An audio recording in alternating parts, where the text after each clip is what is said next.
পারবেন না।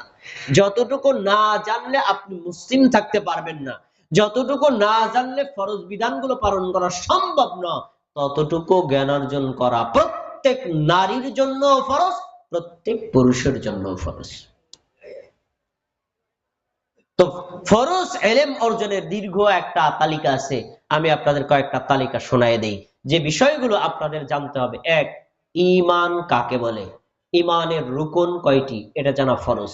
ঈমান ধ্বংস হয় কি কি করলে সেগুলো জানা ফরজ। তারপরে আপনার ইসলাম কাকে বলে, ইসলাম অর্থ কি, ইসলাম কয়টি বিষয়ের সমন্বিত গঠিত ধর্মের নাম এটা জানা ফরজ।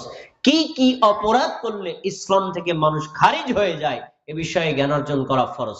তারপরে তাওহীদ কাকে বলে, তাওহীদ কত প্রকার কি কি, এবং প্রত্যেক প্রকার তাওহীদ দ্বারা কি কি উদ্দেশ্য এগুলো জানা ফরজ।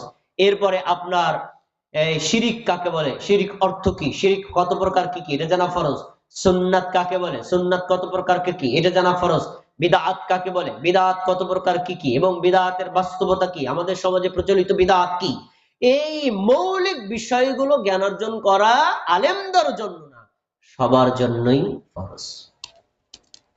এই বিষয়গুলো যদি আপনি না জানেন তাহলে আপনি আপনার অজান্তে এমন একটা শিরিক করবেন, আপনার ঈমান আমল সবই শেষ। এমন একটা বিদআত করবেন যে বিদআতে আকীদার কারণে, বিদআতে আমলের কারণে আপনার আমল সব বরবাদ হয়ে যাবে। এই বিষয়গুলো সম্পর্কে আমাদের জানা দরকার আছে না নাই? অবশ্যই দরকার।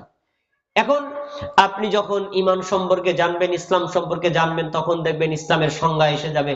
ইসলাম অর্থ কি, আত্মসমর্পণ করা। ইসলাম কাকে বলে, পাঁচটি বিষয়ের নাম ইসলাম। কালিমা শাহাদাতের সাক্ষ্য দেওয়া, সালাত কায়েম করা, সিয়াম পালন করা, হজ আদায় করা, যাকাত দেওয়া, এই পাঁচটি বিষয়ের নাম হলো ইসলাম।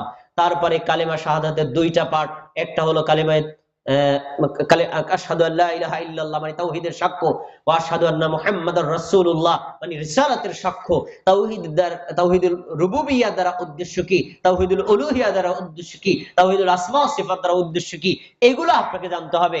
এরপরে আপনাকে বলা হয়েছে মুহাম্মদ সাল্লাল্লাহু আলাইহি ওয়াসাল্লাম আল্লাহর বান্দা এবং রাসূলের স্বীকৃতি দিতে হবে। তাহলে বোঝা যায় আপনার সালাত, আপনার সিয়াম, আপনার হজ, আপনার যাকাত সব আমলগুলো নবী মুহাম্মদ সাল্লাল্লাহু আলাইহি ওয়াসাল্লামের তরিকায় করতে হবে। এবং নবী মুহাম্মদ সাল্লাল্লাহু আলাইহি ওয়াসাল্লামের জীবনী যে বিষয়গুলো রয়েছে এগুলোকে আপনাকে ঈমান আনতে হবে, এগুলো আপনার জন্য ফরজ। আপনি যখন তাওহীদের উপর ঈমান আনলেন, রিসালাতের উপর ঈমান আনলেন, এরপরেই আপনার উপর সালাত কায়েম করা মানে নামাজ পড়া ফরজ।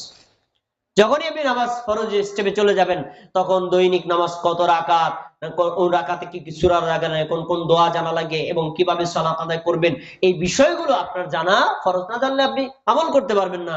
সব বিষয় আলেমদের উপর হস্তান্তর করা যাবে না। যে বিষয়গুলো আপনাকে জানতেই হবে এগুলো অবশ্যই নিজে জ্ঞান অর্জন করতে হবে।